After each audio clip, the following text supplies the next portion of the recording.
Hello and thanks for joining us for the Midday News. Prime Minister James Marape and members of the National Executive Council officiated at the groundbreaking ceremony of the 17th kilometer Tokwa-Kokopo 4-lane road this week. The road project contracted to KOVEC will cost 230 million kina and will be funded under the national government's Connect PMG program. The groundbreaking ceremony also coincided with the launching of the 5 impact projects for the Kokopo City Authority, or KCA. The other projects launched for KCA included the Level 3 Molot Health Center in the Duke of York Island LLG, which cost between 4 million kina sourced from Kokopo District Service Improvement Program. It was a momentous occasion at Gambog Station in Chimbu Province when a children's dormitory was opened on the evening of Wednesday, July 10th. It has been a year since the Kumura Foundation started the foundation of his 80-personal student dormitory at the Gambog Orphan Resource Center ACE School. This dormitory will house 66 orphans and marginalized children from remote mountains of Bundi in Midday Province, where the Kumura Foundation is based. Director of the foundation, Vincent Kumura, said, since the major sponsor of the project is the Sir Brian Bell Foundation, the building will be named the Sir Brian Bell Foundation House. The 2024 regular summit set to take place in Port Moresby from the 30th to 31st of July will have a range of industry experts, speakers sharing international best practices applied by other economies in the regulatory sector. Investment Promotion Authority Managing Director Clarence Hood, when announcing the summit, event highlighted how hosting the inaugural summit in 2019 has greatly prepared them for this year's summit. The key points that will come out of the discussions and what the recommendations will be. We will then take that on board. Recommendations will then be collated, and as you know, regulations is the responsibility of government. We will compile a report and we will go through our minister, who will then take that report by way of NEC submission to take it to government to at least register that these are the concerns that the businesses are raising, and these are what the regulators are raising. And we hope that upon that consideration by Cabinet, we hope to have a further work in progress for each of the regulators, as well as IPA and the ICT. Prime Minister James Marape has welcomed opportunities in various areas, including pharmaceutical manufacturing with Pakistan. He expressed this during a meeting with Pakistan High Commissioner to Papua New Guinea, Jad Aziz Chaudhry, who is based in Australia. Mr. Chaudhry also extended an invitation to Prime Minister Marape to visit Pakistan and meet the country's leadership at the United Nations General Assembly in New York in September and 2024 Commonwealth Heads of Government meeting in Samoa in October. Prime Minister Marape has directed the Health Department to meet with Mr. Chaudhry to further discuss Pakistan's assistance with pharmaceutical manufacturing. Prime Minister Marape added that he would meet Pakistan Prime Minister Shehbaz Sharif at CHOMG to further progress Pakistan PMG bilateral relations. The U.S. Embassy celebrated the U.S. Independence Day with a unique event that blended America and Papua New Guinea cultures. This year's festivities featured an array of traditional American dishes alongside local delicacies, offering attendees a diverse culinary experience. The celebration included live performances that combined American jazz with traditional Papua New Guinean dances, symbolizing the harmony between the two cultures. U.S. Ambassador Eric Dawson highlighted the importance of the strong bilateral relationship. In addition to the cultural festivities, the embassy organized a community outreach program. Embassy staff partnered with local organizations to distribute educational materials to resources to disadvantaged communities in Port Moresby, demonstrating the U.S. commitment to supporting local development and education. The 4th of July event not only commemorated American independence, but also showcased the growing friendship and cooperation between the United States and Papua New Guinea. Voluntarily assisted dying is close to being universally available in Australia, with just the territories left to join, but it doesn't mean where it lived stopped being obstacle with residency requirements, now causing headaches after being introduced with the best of intentions. If they're diagnosed with a terminal illness, but for a small number like Marion, who we can't legally identify, there's a legal quirk taking the choice out of their hands. She describes it as extremely harrowing, emotionally distressing, and left me feeling very angry, which has resulted in me suffering anxiety attacks, for which I'm now under medication. the problem is voluntary assisted dying is normally limited to residents who've lived in a state for at least 12 months. Marion lived in WA most of her life but retired to Tasmania about a decade ago. Last year, on a holiday in the West, she discovered she had terminal lung cancer.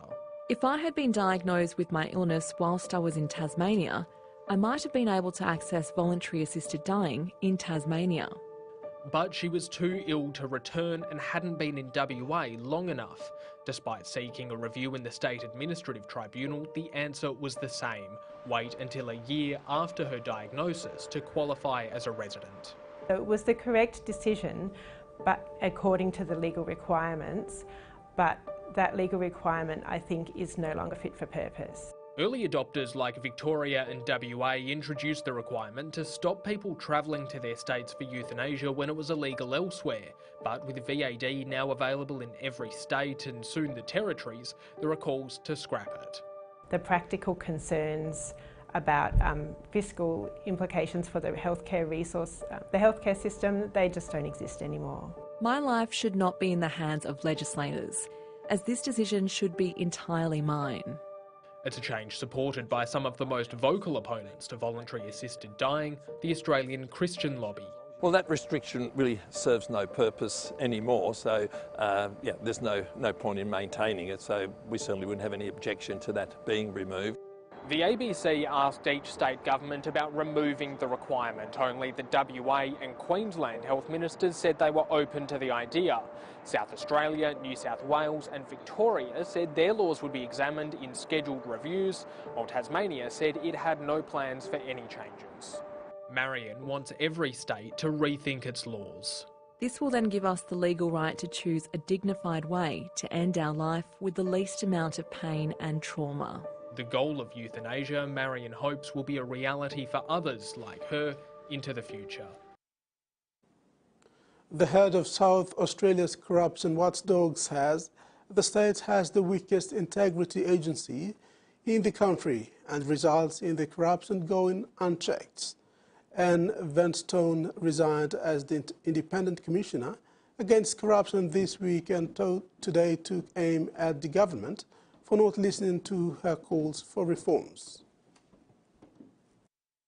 Australia's corruption watchdog, after its powers were weakened by some of those it was designed to hold to account, ICAC Commissioner Anne Vanstone says she's walking away in part because the government has ignored her calls for reform. I've failed to persuade the government to make these modest changes, certainly, and I have run out of steam.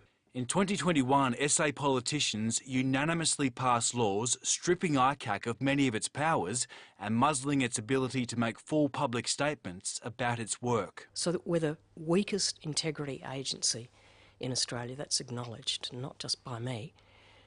And who benefits from that, David?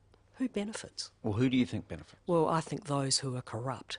Ms Vanstone says the changes have hamstrung cooperation between her office and the Director of Public Prosecutions, so much so that she's all but given up on pursuing court convictions. I just don't see the point. The chances of them later ending up years later with a conviction are so slight. Instead, she sought to investigate matters and work with departments to try to fix the system. So that whatever allowed that corruption to take root, that loophole is closed off. Commissioner Vanstone has accused the government, and in particular Attorney General Kaya Ma, of being uninterested in her appeals for reform. The government today refused to directly respond to her comments and referred the ABC to an interview Mr Ma gave on the matter yesterday, in which he said the government is not opposed to making sensible changes, adding there are a wide range of views about the operation of integrity agencies. The changes were made when the Liberals were in government. Now in opposition, they're now open to amendments. Yes, we're always here to look for opportunities for improvement, that's true. But what we see today spelled out so clearly is that the resignation is the result of a failure by this government to engage in sensible calls. The Commissioner will officially leave her post in early September.